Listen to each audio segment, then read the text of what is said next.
Hey, welcome back to College Algebra.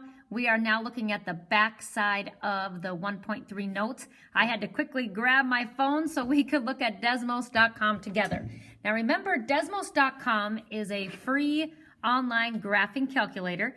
It's something that you will use a lot throughout this course, so I did want to make sure that I showed you how it works during this video. So what they want us to do is to graph the following function on a graphing utility. We will use Desmos.com. We have to sketch it. So sketch the graph, identify the domain and range, and then we'll use what we know about algebra and our limitations to check our domain. So if I want to graph the square root of x minus 4, okay, here is Desmos.com. What I see is that the graph, I'm just going to go ahead and sketch it. It starts at 1, 2, 3, 4. So it starts here, and so I'm going to extend this a little bit, and I can see that it goes upwards, okay? So here's what the graph looks like. So looking at the domain, I see that it starts at 4, okay? If I go ahead and I touch that point, yes, it does include the 4. So it would be x is greater than or equal to 4. Because check this out. If I keep going all the way, there is no stopping point. That keeps continuing to the right. So our x values are greater than or equal to 4. Our range, notice it starts at 0. So again, if I tap that point, I can see that 4, 0, that point is included. The range is your y value. So y's are greater than or equal to 0 because we don't have any portion of the graph that falls below the x-axis. Now they want us to use algebra to check the domain. Remember your domain. One of the limitations is that you can never have a negative value underneath the square root. When that happens, you have what's called an imaginary number. We want to keep this real. So x minus 4 has to be greater than or equal to 0. Because that way, this will be a real value. So if I add 4, x has to be greater than or equal to 4. Using algebra, this would be the domain. Graphing and actually looking at the visual, our domains match. Okay, let's look at the next one. So again, going on to Desmos.com, 3 minus 2x squared. So this time, I have myself a parabola. Remember, you can kind of zoom in. I'm going to go ahead and hit some key points. There are some points there for us. If I sketch this, we have a parabola, and it is going this way, okay? So my domain, remember, parabolas keep going and going. So as this extends, it's going to continue to go to the left. As this extends, it's going to continue to go to the right. So my domain is going to be all real numbers. There are no breaks. It's going to include everything. The range. Now, the range does have a highest point. Okay, so it goes from negative infinity because this goes forever and ever. But the highest point that I see on this graph, the y value is a 3. It doesn't go higher. So your y values are less than or equal to 3. Now it wants us to use algebra to figure out the domain. Well, my limitations. Do I have a fraction with a letter on the bottom? No, so I don't have to worry about dividing by 0. I also do not have a radical that has an even index, so I don't have to worry about imaginary numbers. So there are no limitations. So using algebra, we would have also concluded that the domain of this function is all real numbers, okay? One more. So if I go ahead and delete, I want 5 divided by x minus 2. So if I go ahead, whoa, look at that. Okay, so if I go ahead and I look at this graph, I'm going to sketch it because that's what they want us to do. So if I go right 1, 2, you will notice that there is a space there, okay? So as I go, if I move this graph upwards, the line is getting closer and closer to 2 but not touching it. Same thing here, it's getting really, really close to the 2 but not touching it. So as I graph this, it's going close to the 2. It also does not touch, if you notice this, it also doesn't touch the x-axis. Okay, those lines are called asymptotes. And what that means is that my graph gets really, really close to those lines, but it doesn't actually touch it. So here's what the graph looks like. Domain, it is every value except for the 2. So I could show it as negative infinity to 2, or end 2 to infinity. Just notice that these are rounded, meaning that it's not included. Or you could just say x cannot be a 2. This means it can be any single value except for that asymptote where x is 2.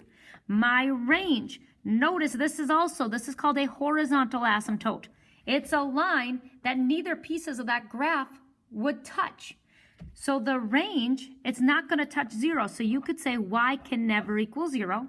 Or you could do interval notation, negative infinity up until 0 and 0 up into infinity. So whichever option you prefer.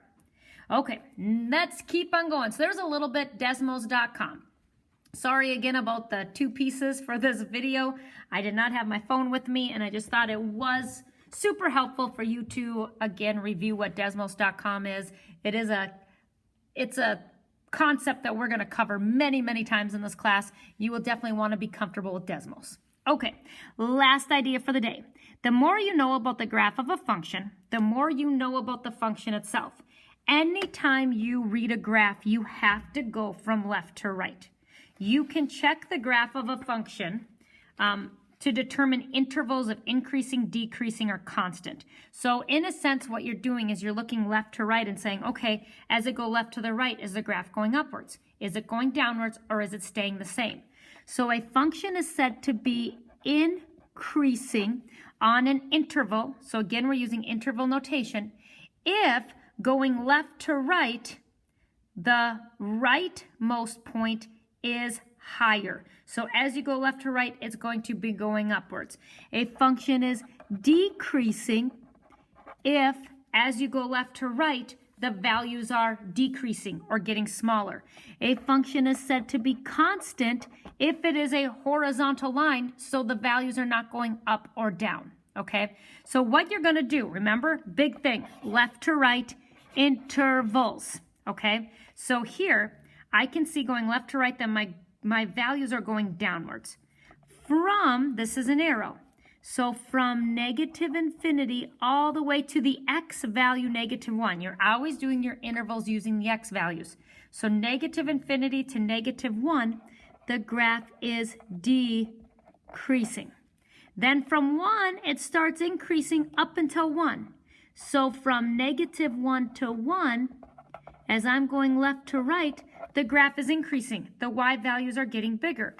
Then from 1 to, here's an arrow, to infinity, the graph is going back down again, so it's decreasing. So those are intervals of increasing, decreasing, and constant. Things to notice, all of these intervals are rounded because where one interval starts, another one stops. Okay, so if this one stops at negative 1, this one starts at negative 1. If this one stops at 1, this one starts at 1. So they need to be rounded because they are included. Each value is included in more than one interval if it is the starting or stopping point. Okay, here's another one. This arrow means that it's going forever and ever and ever. As I go left to right, the y values are getting smaller. So from negative infinity to the x value of 0. So going left, left, left to the 0, my graph is decreasing. Then starting at 0 all the way to infinity, the values are going up, up, up, up, up. So it is increasing. So there are your 2 intervals. The graph decreases to 0, then at 0 it starts, it changes, and it goes to increasing. Now this one has a lot of intervals. So from here, going left to right, it's going up, up, up, up, up, up. It hits this high point. So negative infinity, because that is an arrow. If I go to the left, 1, 2, 3, it's a little bit hard to read. There we go. So to negative 3, the graph is increasing. So left, reading it to the right, it's going up. Here, now it starts going down to the x value of negative 1. So starting at negative 3, that high point, now it's going to decrease to negative 1. Now starting at negative 1, notice it's constant. It stays constant to 1, 2, this is the x value 3. So from negative 1 to 3, It's constant, meaning the y value is not getting bigger, the y value is not getting smaller. Now it dips down a little bit.